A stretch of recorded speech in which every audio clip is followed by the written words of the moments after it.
Olá, sou Robson Nicásio, aluno da Postec IA para Devs na FIAP, apresentando o meu Tech Challenge da primeira fase. Tenho uma base de dados com registros hospitalares com dicionário em português, a mesma se encontra em inglês. Aqui na primeira célula eu estou instanciando, importando as bibliotecas necessárias, e aqui eu estou instanciando o meu objeto def pacientes, que é um data frame proveniente do pandas, do arquivo insource.csv. Agora vamos olhar as primeiras 5 linhas, as últimas 5 com o readdetail. Constatamos que existem factories categóricas e numéricas, sem uma ordem. Em shape confirmamos 7 dimensões, 7 factories. Metadados são 3 objetos categóricos, sendo sex, smoke e região categórico. Tamanho da base muito pequena, 73.3K. Valores únicos, 2 para sex, 2 para smoker, 4 para região, que são as categóricas. Verificando as mesmas, nós temos feminino e masculino para sex, no yes smoker e as regiões. Vendo a estatística descritiva, em média nós temos a idade 39, massa 30, um filho, 13.270 de custos hospitalares. Verificando dados duplicados, nós temos exibindo os dados duplicados, excluindo os dados duplicados. Verificando os duplicados de novo, agora não temos dados duplicados. Continuando a análise, agora com a análise individual de cada factory. Começando com a factory age, a idade. Muitos têm 20 anos, o resto está bem distribuído. Nós temos o KDE plot, dá para ver que não é simétrico, então eu vou ter que padronizar mais para frente. Blockspot confirma que a gente não tem outliers, nem superiores nem inferiores.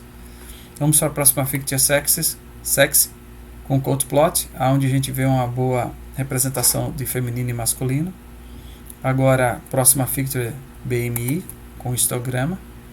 Ela parece ser uma curva simétrica, mas não é, dá para ver aqui, fica mais evidenciado no KDE plot, certo? Precisa de padronização também. Vamos para Blockspot da massa corpórea. Nós temos aqui outliers, mas corresponde a pessoas obesas, são soldados reais, eu não posso excluir, tenho que manter no modelo para ele aprender a lidar com esse tipo de situação. Vamos ao Factory Children com histograma normal também, muitos não terem filhos, poucos terem 5 e 4 filhos.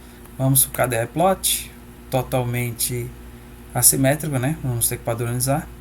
Blockspot para verificar outliers, não temos. Vamos para a próxima factory smoke com cold plot, e aqui nós temos uma baixa representação de quem é fumante, isso é devido à base de dados ser pequena, nós vamos padronizar também. Vamos para a próxima factory região, aqui temos uma boa representação das regiões. E agora a factory alvo, Y, a charge dos custos hospitalares. Então aqui não é simétrico, dá para ver que tem uma cauda, fica evidente no KDE plot, nós vamos ter que padronizar.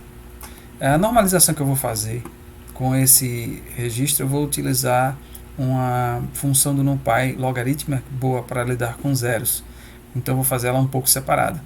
Aqui nós temos o Blockspot das despesas do meu alvo, e tem muitos outliers, mas são valores reais, porque poucas pessoas gastam muito, então são reais e não posso tirar.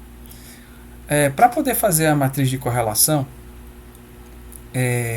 eu preciso dos dados já padronizados e uniformizados, e normalizados, melhor dizendo. Então eu estou fazendo um rascunho para depois continuar com meu data frame pacientes. Então estou copiando ele aqui para um data frame chamado log, porque eu estou usando a função logarítmica em cima de charges, já estou alterando ele, dividindo em x e y, onde o y já está com ele normalizado e o x está com as demais factories. Eu estou separando aqui em duas variáveis os nomes das factories numéricas, das categóricas. Estou criando dois mini pipelines, um com standard scale e outro com um hot encoder para as categóricas. Estou unindo os dois mini pipelines com column transformers, criando objeto pré-processor. Ao executar o pré-processor, eu tenho aqui todas elas já padronizadas, normalizadas aqui nesse array, e aqui eu estou coletando os títulos, tanto das numéricas como das categóricas novas, por causa do onHotEncoder. Aqui eu estou criando um data frame de novo, e estou devolvendo a minha alvo, os custos hospitalares. Então, no data frame transformed, eu já tenho tudo padronizado, normalizado e assim. Desculpa, esqueci de executar essa célula. E agora nós podemos ver que todos estão somente numéricos, sem factors categóricas. Exibindo a correlação de forma numérica e exibindo a correlação numa matriz de correlação em um gráfico de heatmap. Dá para ver que temos uma baixa correlação, segundo a legenda, onde meu alvo charges não tem uma boa correlação com nenhuma outra factor. E eu vou partir agora para o primeiro modelo, que é a regressão linear. Estou portando a biblioteca e aqui criando um pipeline único, unindo o pré-processo anterior, que vai tratar da padronização e normalização, e a regressão linear. Nesta outra célula, nós estamos importando a Train Test Split para fazer a divisão de treino e teste, e Mean Square R2 quadrado para ver as estatísticas. Então, agora eu volto a trabalhar com o meu DataFrame pacientes para utilizar um único pipeline. Estou fazendo a conversão logarítmica do meu alvo, dividindo em x e y, separando em teste e treino, com 20% para teste e 80% para treino. Aqui eu estou treinando o meu modelo com a única linha, regressão linear. Aqui eu estou fazendo as predições. E agora eu estou devolvendo, já que está na forma logarítmica, para os valores em dólar, porque eu preciso compará-los em dólar. Tanto as predições quanto o valor real de teste. Agora vamos às métricas do mean square erro e o R quadrado. Então eu estou errando em $7.197 e estou acertando 71,81%. Não é o ideal, deveria ser maior. Vamos ver aqui uma comparação com o gráfico de dispersão entre as previsões e os valores reais. Então ele está errando para cima e está errando para baixo. O que é que vamos fazer agora? Eu vou utilizar uma biblioteca chamada State Models, em que eu não vou entrar em detalhe na implementação, mas com o resultado dela nós podemos analisar melhor o modelo. Então aqui eu tenho o R quadrado e o R quadrado ajustado. O R quadrado está um pouco diferente do valor de cima, porque eu estou lidando com os números transformados por logaritmo, não os números reais. Mas a análise é válida, claro, porque eu estou dentro do que o modelo viu, que são os valores logarítmicos. Como o R quadrado não leva em consideração a quantidade de factors, ele pode não representar a realidade. Então existe o R quadrado ajustado que leva em consideração a importância das factors no modelo. E a diferença entre os dois não é muita. A gente pode explicar isso vendo os valores de P e o intervalo de confiança de 95%, aqui à direita, onde os valores de P têm que ser menores que 0,05 para que eles possam ser relevantes no modelo.